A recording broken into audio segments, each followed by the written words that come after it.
महाराज श्री के चरणों में नमोस्तु। महाराज श्री, गुरु के उपकारों को चुकाया तो नहीं जा सकता, किंतु फिर भी यदि प्रयास किया जाए तो सर्वश्रेष्ठ तरीका क्या होगा जिससे हम उनके उपकारों के प्रति अपनी गुरु दक्षिणा दे सकें? कृपया समाधान। चुकाने की कोई जरूरत नहीं होती। कोई गुरु कोई ऋण दे करके उन्होंने उपकार नहीं किए। ये भाषा है, कहने की भाषा है कि मैं भगवान का ऋणी हूँ, माता पिता का ऋणी हूँ। अरे भाई, मैं उनका वंशज हूँ। वहाँ ऋण और ऋणी का सवाल ही नहीं, चुकने चुकाने का सवाल नहीं। यदि ये मान लिया जाए तो पिता अपने बेटे को इतनी संपत्ति छोड़ जाता है, वो सब उसको बाद में चुकाना पड़ेगी। यानी पिताजी जितनी संपत्ति छोड़ गए, वो उस संपत्ति को उसने ग्रहण कर लिया, भोगेगा, तो अब वो उसके ऊपर ऋण हो गया, अगले भाव में वो चुकाना पड़ेगा। तो चुकाना पड़ेगा, वो तो मामला गड़बड़ हो गया। बाप की संपत्ति और चुकाना पड़े हाँ, उसको जरूर चुकाना पड़ेगी जो बाप की संपत्ति को जबरदस्ती लेता है, लड़के लेता है, झगड़ के लेता है, जबरदस्ती लेता है।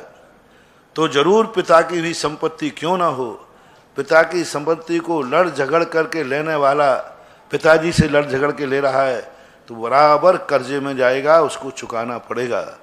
और जो पिताजी अपनी स्वेच्छा से देते हैं वो चुकाई नहीं जाती, भेंट कभी लौटाई नहीं जाती।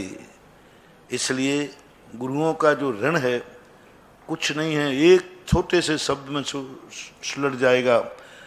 गुरु ने हमें जिस भावना से दीक्षा दी है, हम उस भावना में खरे उतर जाएं, सारा ऋण माफ हो गया। कुछ नहीं, सब ऋण माफ हो, कुछ नहीं, एक पाई ना देना ना लेना।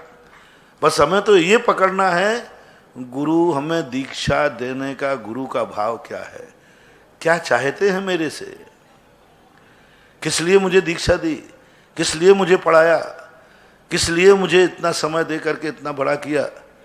बस उन इच्छाओं को पूर्ति कर दो, सारी की सारी जितना भी गुरु ने उपकार किया है सब खत्म हो गया। और जिस भावना से गुरु ने दीक्षा दी है, ज्ञान दिया है, यदि उसके विपरीत हम चले तो फिर उसको चुकाने में 100 भाव में भी तुम चुका नहीं पाओगे। बड़ों का सदा एक ही काम रहता है, उनकी अर्थ क्रिया को समझना चाहिए।